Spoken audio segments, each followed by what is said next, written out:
በመጽሐፍም በዜማ ቤተሰቦች ዛሬ በሌላ ርዕስ ተገናኘን። አብራችሁን ቆዩ። የሀብት መንገድ። ደራሲ ሮበርት ኪዮሳኪ፣ ትርጉም ብርሃኑ በላቸው፣ ተራኪ መክሊት። ምዕራፍ 1 ክፍል 1 ሀብታም አባት፣ ድሃ አባት። ሁለት አባቶች ነበሩኝ፣ ሀብታምና ድሃ። አንደኛው በጣም የተማረና ባለ ዶክትሬት ዲግሪ የ4 ዓመቱን የኮሌጅ ትምህርት ከ2 ዓመት ባነሰ ጊዜ ለማጠናቀቅ የቻለ ጎበዝ ነው። ከዚያም ወደ ስታንፎርድ ዩኒቨርሲቲ አምርቶ ተጨማሪ ጥናቱን በሙሉ ስኮላርሺፕ አካሂዷል። ሌላኛው አባቴ ደግሞ ከ8ኛ ክፍል አላለፈም። ሁለቱም አባቶቼ ሕይወታቸውን ጠንክረው በመስራት ያሳለፉ ስኬታማ ሰዎች ናቸው። ሁለቱም በቂ ገቢ ያገኙ ነበረ። እንዲያም ሆኖ አንደኛው ሕይወቱን የገፋው በገንዘብ ችግር ሲዳክር ነው። ሌላኛው ግን ከሀዋይ ባለጸጋ ሰዎች መካከል አንዱ ለመሆን ችሏል። አንደኛው ለቤተሰቡ ለበጎ አድራጎት ድርጅቶችና ለቤተ ክርስቲያን በርካታ ሚሊዮን ዶላሮች ትቶ ሲያልፍ፣ ሌላኛው ደግሞ የሚከፈሉ ዕዳዎች ትቶ ነው የሞተው። ሁለቱም ጠንካራ፣ ባለግርማ ሞገስና ተጽዕኖ ፈጣሪ ነበሩ። ሁለቱም ምክር ይለግሱኝ ነበረ። ምክራቸው ግን አንድ አይነት አልነበረም። ሁለቱም በትምህርት አጥብቀው ያምናሉ። ምን አይነት ትምህርት በሚለው ግን ይለያያሉ። አንድ አባት ብቻ ቢኖረኝ ኖሮ ምክሩን ለመቀበል ወይም ላለመቀበል ምርጫው ቀላል በሆነ ነበረ። ከሁለት አባቶች ምክር ማግኘት ግን የሁለት ሰዎች አመለካከት የማነጻጸር ዕድል ሰጠኝ፣ የድሃና የሀብታም። ችግሩ በወቅቱ ሀብታሙ ሀብታም፣ ድሃውም ድሃ አልሆኑም ነበረ። ሁለቱም ስራቸውን በማካሄድ ላይ ሲሆኑ፣ ሁለቱም የገንዘብ ውጣ ውረድ ላይ ነበሩ። ልዩነታቸው በገንዘብ ላይ ባላቸው አመለካከት ነበረ። ለምሳሌ አንደኛው አባቴ የገንዘብ ፍቅር የመጥፎ ነገሮች ሁሉ ምንጭ ነው ሲል፣ ሌላኛው ደግሞ የገንዘብ እጦት የመጥፎ ነገሮች ሁሉ ምንጭ ነው ይላል። እንደ ታዳጊ በሁለት ጠንካራ አባቶች ተጽዕኖ ስር መውደቅ አስቸጋሪ ነበረ። ጥሩ ልጅ መሆንና ሁለቱንም ማዳመጥ ፈልጋለሁ። ግን ሁለቱም የሚሉት አንድ አይነት ነገር አልነበረም። በተለይ በገንዘብ በኩል ያላቸው አመለካከት በሁለት ጥግ የሚገኝ ስለነበር ያደግኩት በመገረምና በጉጉት ነበረ።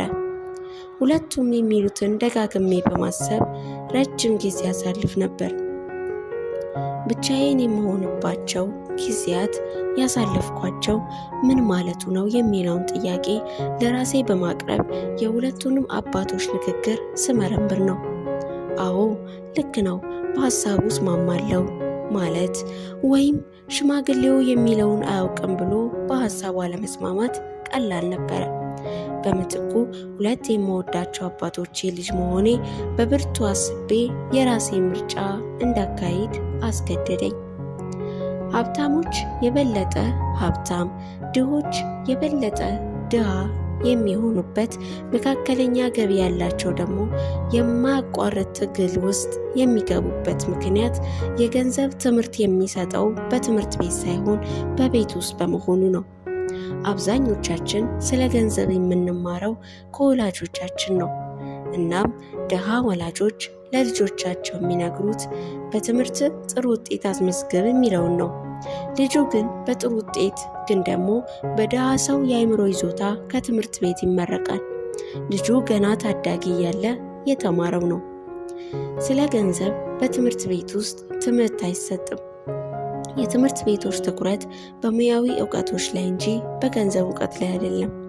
ይህ ሀቅ ሐኪሞች፣ አካውንታንቶችና የባንክ ባለሙያዎች በጣም ጎበዝ ሆነው ለምን በገንዘብ ችግር ውስጥ እንደሚዳክሩ ይገልጻል።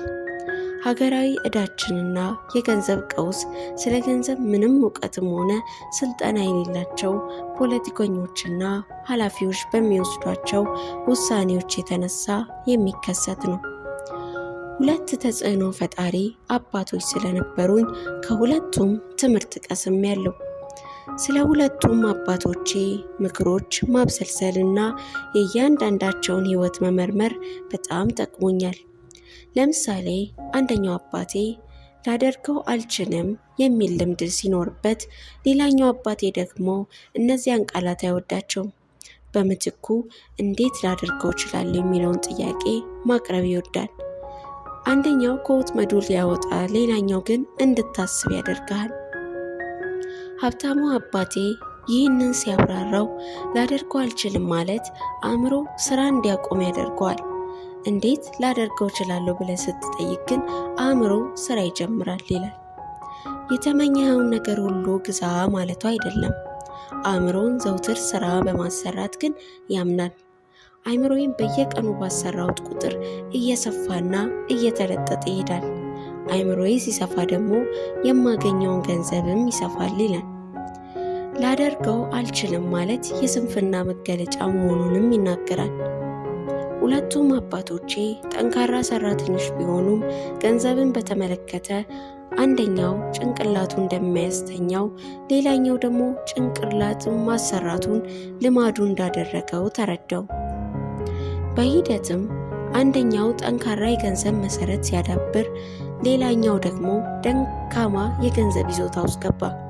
ልክ በየቀኑ ወደ ስፖርት ቤት አምርቶ በሚለማመደውና ቤቱ ቁጭ ብሎ ቴሌቪዥን በሚመለከተው መካከል የሚኖረውን አይነት ልዩነት ነው። መደበኛ ስፖርት ጤናማነትና እንደሚያሳድግ ሁሉ አእምሮን ማሰራትም የሀብትን መንገድ ያሰፋል። ስንፍና ሀብትንም ጤናንም ይቀንሳል። ሁለቱ አባቶቼ ተቃራኒ አመለካከቶች ነበራቸው። አንደኛው ድሆችን ለመንከባከብ ሀብታሞች ከፍ ያለ ግብር መክፈል አለባቸው ብሎ ሲያምን፣ ሌላኛው ግን ግብር የሚሰሩትን እየቀጣ የማይሰሩትን የሚያበረታታ ሂደት ነው ይለዋል። አንደኛው አባት ጠንክራ አጥናና የምትሰራበት ኩባንያ ፈልግ ብሎ ሲመክር፣ ሌላኛው ግን ጠንክራ አጥናና የምትገዛው ጥሩ ኩባንያ ፈልግ ይላል። አንደኛው ሀብታም ያልሆንኩት እናንተ ልጆቼ ስላላችሁ ነው ሲል፣ ሌላኛው ሀብታም መሆን ያለብኝ እናንተ ልጆቼ ስላላችሁ ነው ይላል።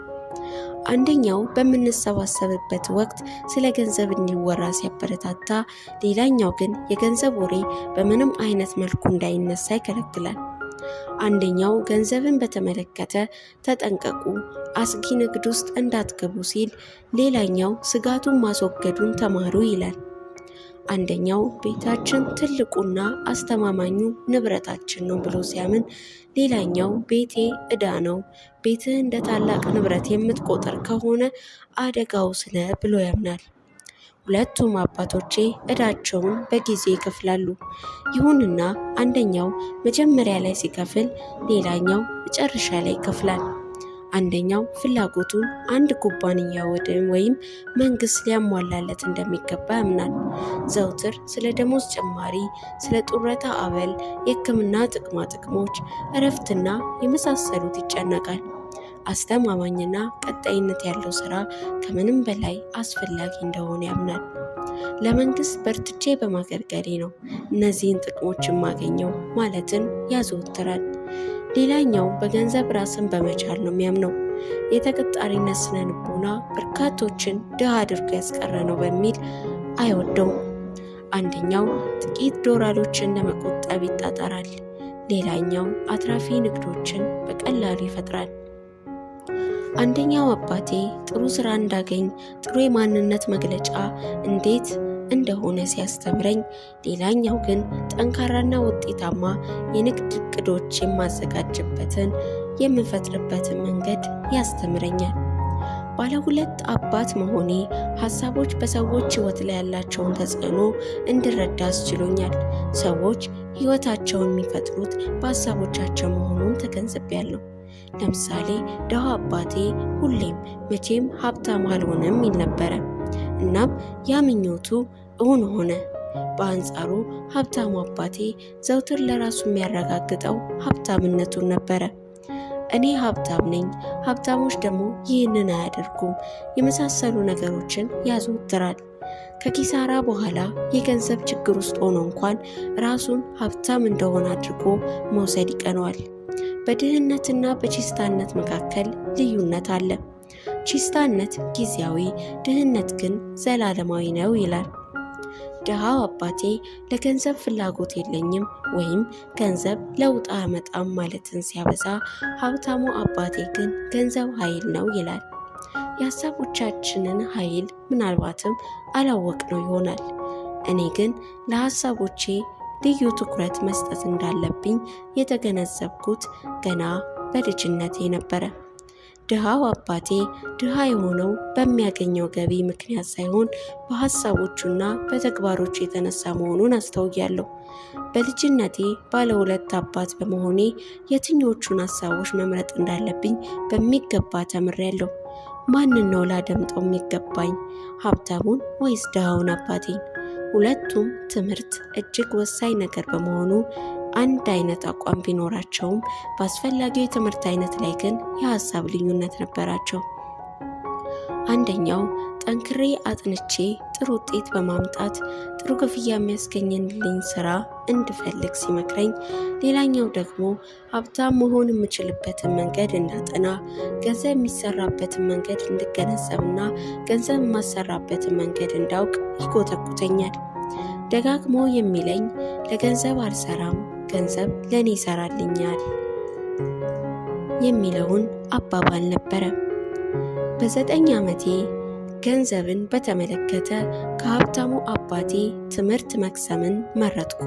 በዚህም ውሳኔ ምክንያት ምንም እንኳን የኮሌጅ ዲግሪዎቼን የሰበሰበው ድሃ አባቴ ቢሆንም እሱን ላለማዳመጥ ወሰንኩ። ውድ የመጽሐፍን በዜማ ቤተሰቦች ክፍል 1 የተከታተላችሁትን ይመስል ነበር። ሀሳብ አስተያየታችሁን አስፍሩልን። ቀጣይ ክፍል እስከምንገናኝ ሰላም።